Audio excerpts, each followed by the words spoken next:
सबसे बड़ी दिक्कत सीए फाउंडेशन स्टूडेंट्स की ये है कि आप रिवाइज तो कर लेते हो कॉन्सेप्ट्स को, कॉन्सेप्ट्स आपको समझ भी आ जाते हैं, लेकिन कहीं ना कहीं सबसे बड़ी प्रॉब्लम जो आती है वो है लिखने में, राइट।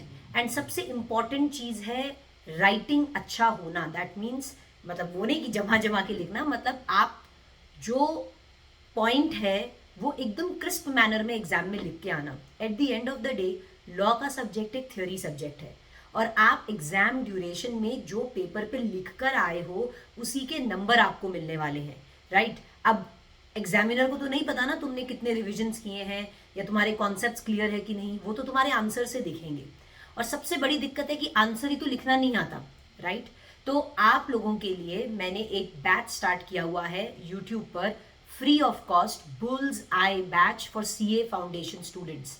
इस बुल्स आई बैच में मैं आपको एक्ट्स को लिखवा रही हूँ, नोट्स बनवा रही हूँ, जिससे आपको पता चले कि एग्जाम में कैसे लिखकर आना है। नाउ सबसे बड़ी दिक्कत जो आपकी राइटिंग की दिक्कत थी वो इस बैच से सॉल्व हो सकती है। अभी हमारा कंपनीज एक्ट चल रहा है, और हमारा कंपनीज एक्ट हमने 7 लेक्चर्स में रिवाइज के साथ साथ पूरा का पूरा कंपनीज एक्ट लिख भी लिया। तो अगर कोई बच्चा जो स्ट्रगल कर रहा है राइटिंग से कि मैडम मेरे को समझ में नहीं आ रहा कि कैसे लिखूं, किस तरह से आंसर्स फ्रेम होने चाहिए या प्रोविजंस को किस तरह से कोट करना है, जो सबसे बड़ी दिक्कत है, तो आप इस बुल्स आई बैच जो कि कंप्लीटली फ्री ऑफ कॉस्ट है यूट्यूब पर, उसको आप अटेंड कर सकते हैं।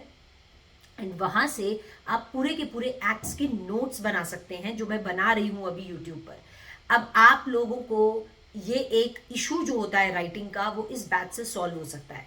बट अगेन कुछ बच्चे ऐसे होते हैं कि मैडम बस हमें लिखना सिखा दो। बेटा ये एक स्लो प्रोसेस होता है। आप एग्जाम से पहले आकर बोलते हो बस मैडम लिखना सिखा दो, ऐसे नहीं होता। It's a slow process. अभी आपके पास मार्च का मंथ है, अप्रैल का मंथ है, धीरे धीरे आप लर्न करेंगे, धीरे धीरे आप लिखना सीखेंगे। ऐसे नहीं होता मैंने आपको कोई एक रामबाण अप्रोच दे दिया कि बस ये ले, इससे तुम लिखना सीख जाओगे, क्या नहीं। अगर आप धीरे धीरे रोज मेरे साथ नोट्स बनाओगे तो आपको आइडिया लगेगा कि आंसर में क्या कीवर्ड्स लिखने चाहिए, किस तरह से अपनी लैंग्वेज में आंसर्स को फ्रेम कर सकते हो। क्योंकि बच्चे बोलते हैं मैडम बुक की लैंग्वेज याद कर ले क्या? अरे हो सकती है, क्या पॉसिबल है क्या बुक की लैंग्वेज याद रखना? नहीं, पॉसिबल नहीं है। पर बुक की लैंग्वेज भी रहे और आप अपने हिसाब से भी लिख पाओ, अपनी लैंग्वेज में भी लिख पाओ, ये कैसे हो सकता है? तो ये जब आप इस बुल्स आई बैच को अटेंड करेंगे तो आपको समझिएगा।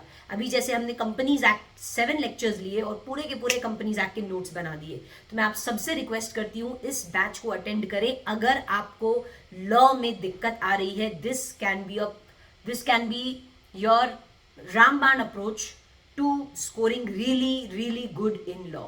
तो सभी बच्चों से मेरा रिक्वेस्ट रहेगा कि आप क्लैरिटी से पढ़ो, समझ के पढ़ो, समझ के रिवाइज करो और साइमल्टेनियसली लिखना भी सीखो। ठीक है, तो आप इस बैच को ज्वाइन कर सकते हैं। एंड बैच का जो प्लेलिस्ट है वो ऑलरेडी क्रिएटेड है। प्लेलिस्ट का लिंक मैं कमेंट सेक्शन में डाल दूंगी आप सबके लिए, for you to follow up. ठीक है, चलिए, ऑल राइट, पढ़ते रहिए, मेहनत करते रहिए, and see you in the batch. Bye bye.